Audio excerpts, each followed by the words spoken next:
us get over into the main topic of today, namely that this has been another week of hell for Disney. Now, that, of course, is nothing unique in and of itself. I mean, I'm sure that half of our Friday streams this year must have been Disney's most recent week of hell, which they typically have been.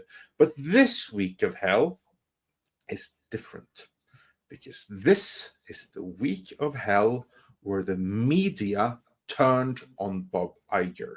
That, at least, is my reading of the situation. Cultured, can you give us a lowdown? What has happened in the media with Disney this week? What are the stories? And how have they been angled compared to how they're usually angled? Each and every one of the stories coming out of the trades have been almost universally not, pro Bob Iger. In fact, they've kind of, been beating up on Disney outside of today's recent story about the geopolitical conflict that's raging right now in a certain part of the world, in which, Disney's pledged some finances. There really have been going at, Bob and his terrible performance, and the fact that, the upcoming likely proxy war that is headed this way may be justified, which you would never have heard prior to, now. Something is shifted in a way that indicates there's a huge amount of weakness in Bob's camp. When you start to see stories either leaked intentionally or otherwise out there that Bob is exhausted, they're trying to portray him as less than he was back just 4 or 5 years ago when he was strutting around Hollywood and basically running it all. They're really critical of his operation of the company, in potentially the sale of the assets that he's acquired. In fact, everybody is now analyzing how this company could be slowly picked apart because of a lot of strategic mistakes or outright errors that Bob has forced upon it, and a lot of them are like rejecting the argument that this is Chapek's fault, which I find unique, because normally they would love to go after the fall guy and create a new hero. That Hollywood and the Hollywood press trades especially always love a comeback story, as I'm sure Paul and Script can speak about. But where is Chapek? He is very quiet. He's loving the fact that he is under an NDA right now. I promise you that. He is enjoying retirement and the gradual restoration of his reputation, because we have been saying, we were one of the very few to say this the whole time, and we even got a lot of flack from some of our friends in this community, that Bob Chapek was Disney's best hope.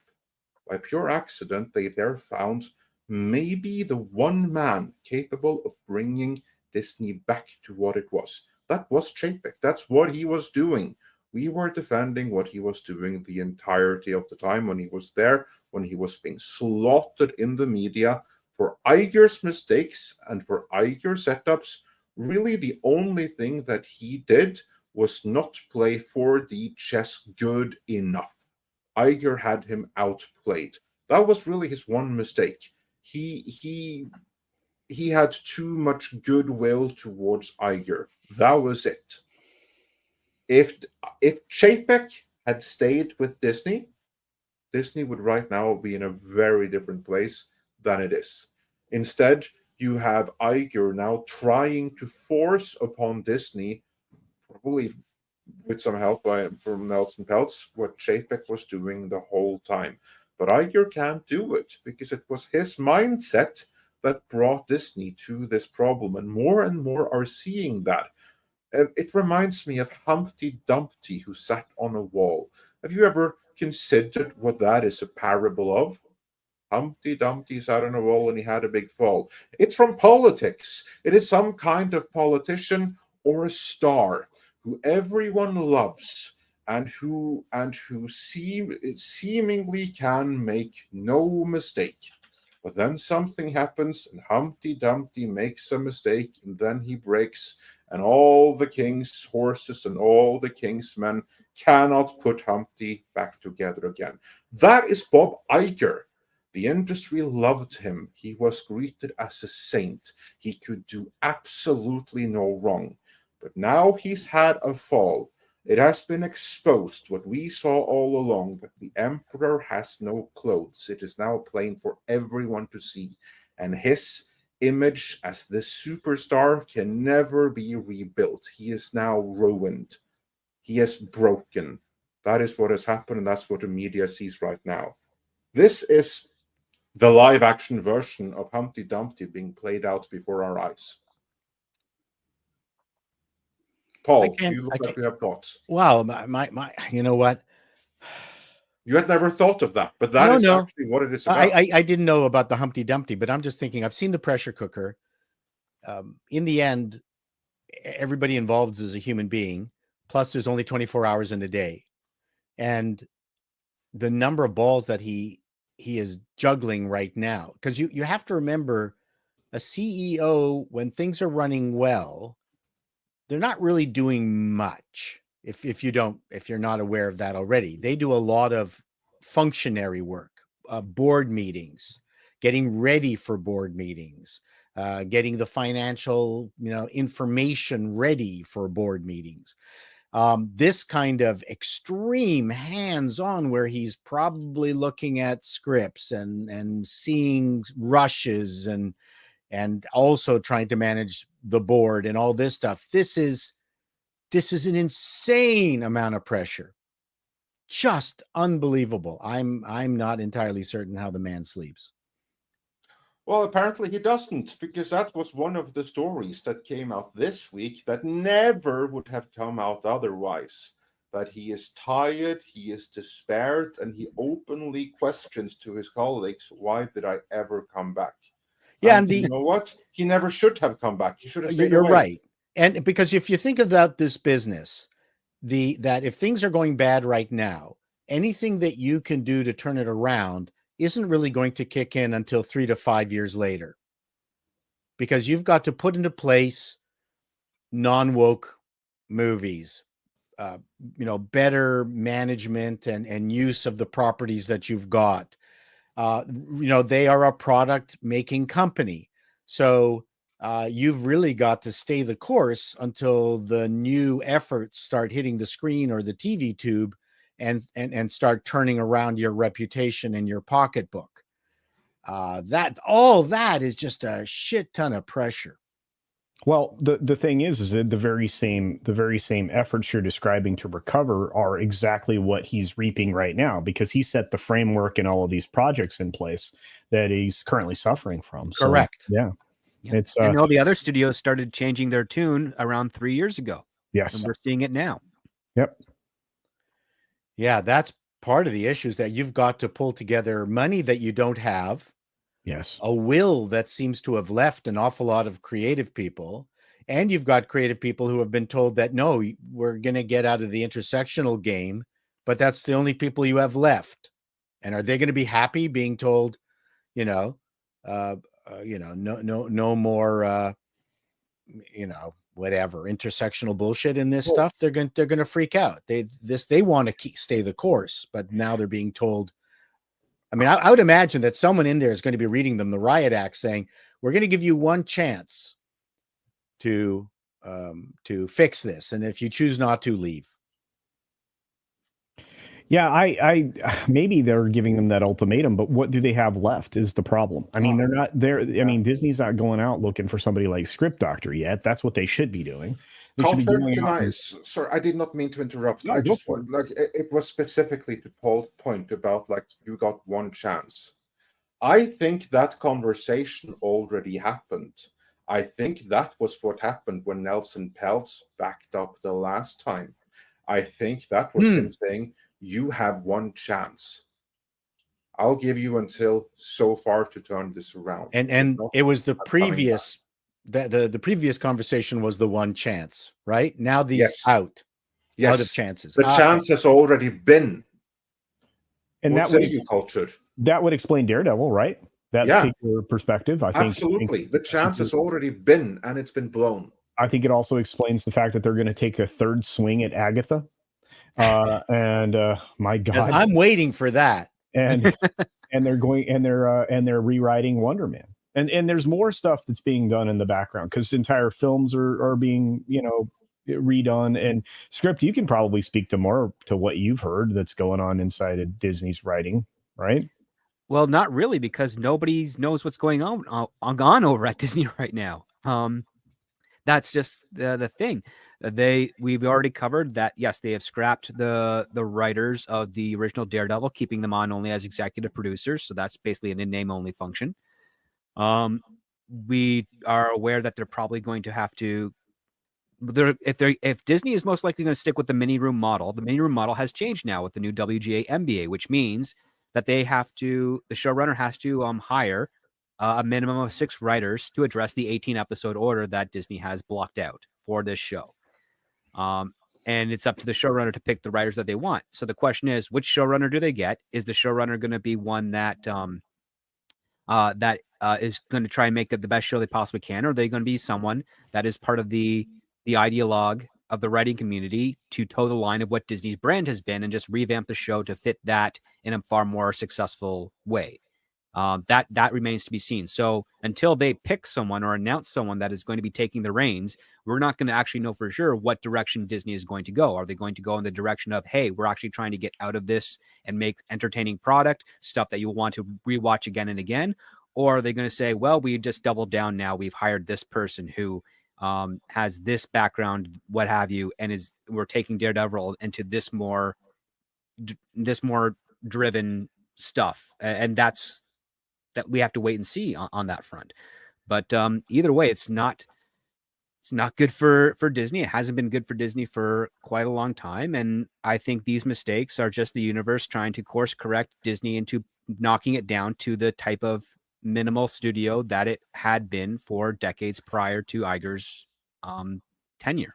And for whatever reason, they're not able to announce changes in leadership that would charge up the followers.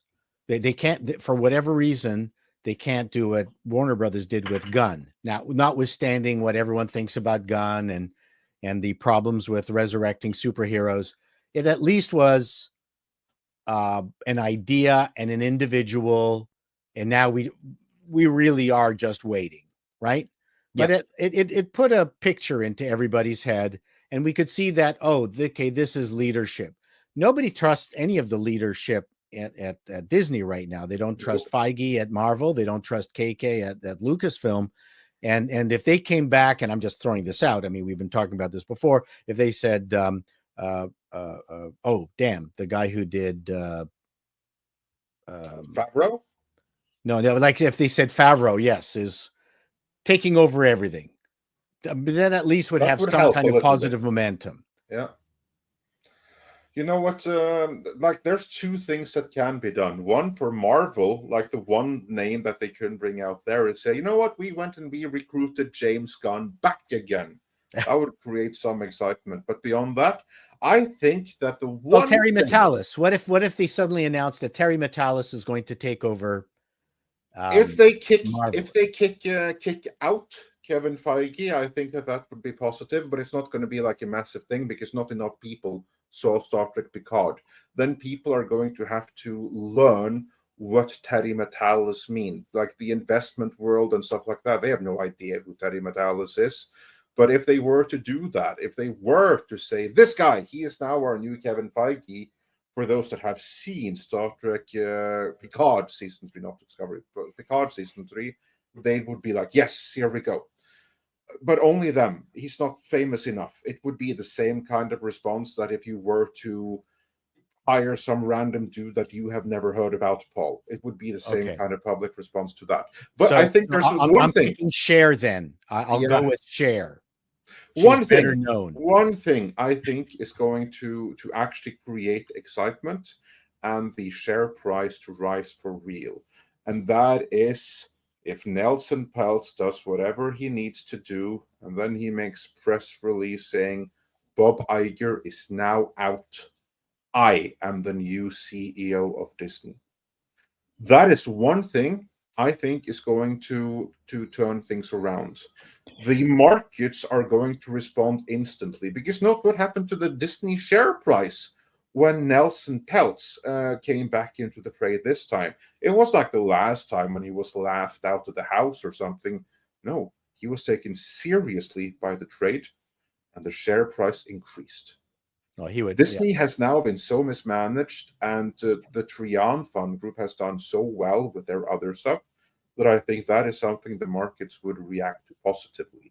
And at this point, it may be the only thing that can help. The act said, Humpty Dumpty has broken. Iger is Humpty Dumpty. He is the emperor without clothes, and he has now been exposed. And the only people who don't see that are bitter enders like John Campea, who are like just too far in on their illusion of what this charlatan is. Yeah, that's the only way to save Disney right now. Bob Iger has got to go. Well, Bob Iger did go, and the problem is go-ish. He should have stayed away, because Disney did better without him. He was doing go-ish. Yeah. Go-ish. Yeah. Wow, that's a term. Anyway, what was I going to say? No, you're fine. I'm not certain that Peltz would be a good CEO, but yes, it would certainly. He'd be a good interim CEO. Yes, interim, not permanently, but interim, to go in and be a hatchet man that goes and fires whoever was left after Iger did like his 12,000 or whatever it became at the end. And that's pull not off enough. They need to hire far more than that.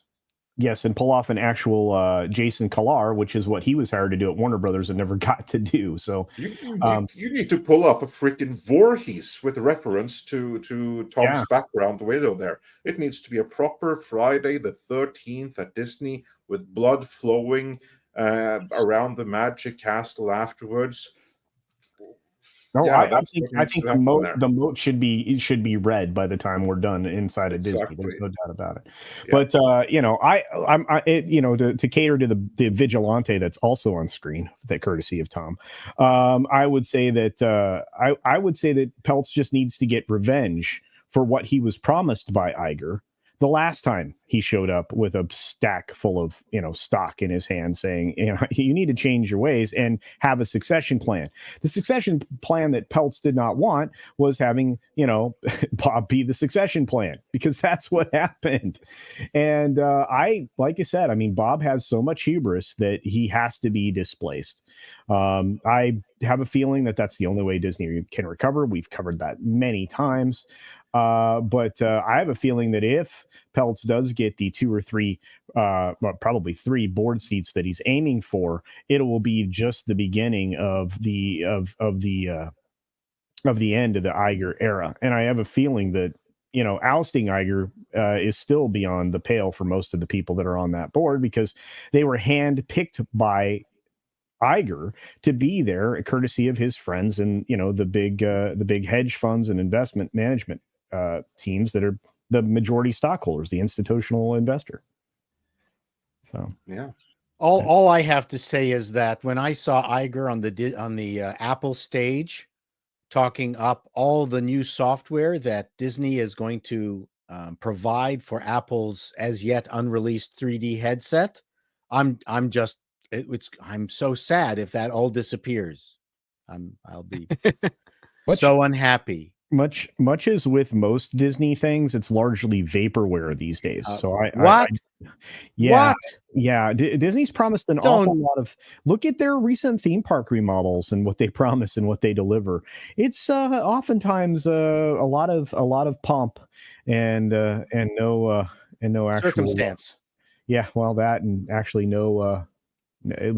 nothing tangible. Wow. It's vaporware. So what? How dare you, Davina? Nobody cares about the Apple Vision Pro. I talk about nothing else but it. Never. I haven't spoken to it yet, buddy. And that's because it's like 9 times more expensive than anybody's going to be, willing to shell out. And apparently, it's really heavy. Oh, no way. See, the Vive and other similar headsets have gotten lighter and lighter and smaller and smaller. Yeah. But did they learn nothing from Nintendo's Virtual Boy? Did they all forget about that? Well, I guess so. Yeah.